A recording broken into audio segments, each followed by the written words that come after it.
Hi friends, welcome back. Daksha BCI నెట్లో streaming అవుతుంది. ఇది యాప్ వెబ్సైట్ అయితే నాకు తెలీదు.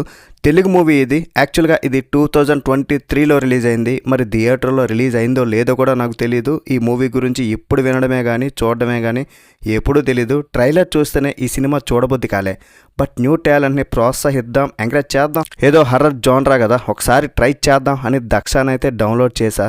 మసాలా కంటెంట్ అయితే ఏమీ లేదు, ఫ్యామిలీతో కూడా చూడొచ్చు. మరి మూవీ నాకు ఎలా అనిపించిందంటే, దక్ష చూసిన వాళ్ళకి పెద్ద శిక్ష. అయినా ఈ సినిమాకి 2.5 గంటలు ఏంటండి బాబు, ఏముందని చూడాలి అసలు. న్యూ కమర్స్ సినిమాలు తీయడంలో ఏమాత్రం తప్పులే, బట్ అవి మనం చూసే విధంగా అయినా ఉండాలి. అట్లీస్ట్ 1 టైం వాచ్ అయినా ఉండాలి. నాకైతే టైం వేస్ట్, బోరింగ్ తప్ప మరేం లేదు. 6 ఫ్రెండ్స్ గెస్ట్ హౌస్లో పార్టీ చేసుకుంటారు. అక్కడ గేమ్ ఆడతారు. నెక్స్ట్ డే రోజు ఒక ఫ్రెండ్ శవమై కనిపిస్తాడు. ఆటలో ఎవరు ఓడిపోతారో వాళ్ళు నిజంగానే చేస్తారు. ఏంటి మ్యాటర్ తెలుసుకోవాలనుకుంటే మూవీ చూడాల్సిందే. నాకైతే షార్ట్ ఫిల్మ్ చూసిన ఫీలింగ్ అటు వెబ్ సిరీస్లా లేదు, మూవీలా కూడా లేదు. సీరియల్కి తక్కువ, సినిమాకి ఎక్కువ. ఆ బ్యాక్గ్రౌండ్ స్కోర్ మాత్రం నచ్చింది. యాక్టింగ్ అయితే ఓనమాలు నేరుస్తున్నట్టుంది. ఇదేదో హర్రర్ సినిమా అని మీరు ఎక్కువ ఎక్స్పెక్ట్ చేయొద్దు. ఇక్కడ దెయ్యాలు, భూతాలు ఏం లేవు అసలు. ఇది ఒక చాలా చిన్న రివెంజ్ స్టోరీ అన్నమాట.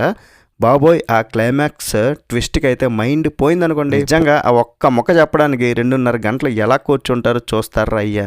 రివెంజ్ స్టోరీ అంటే ఇదేదో మార్కో సినిమాలో పెద్ద రివెంజ్ స్టోరీ అనుకోవద్దు.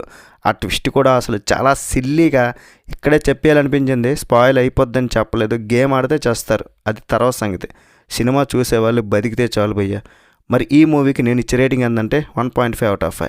That's it guys. ఇలాంటి మరిన్ని రివ్యూస్ కోసం మన ఛానల్ని సబ్స్క్రైబ్ చేసుకుని, వీడియో నచ్చితే ఒక్క లైక్ అయ్యండి. మీ ఫ్రెండ్స్తో షేర్ చేసుకుని కొంచెం సపోర్ట్ కూడా ఇవ్వండి. నెక్స్ట్ వీడియోలో మళ్ళీ కలుద్దాం. బై బాయ్ అండ్ జై హింద్.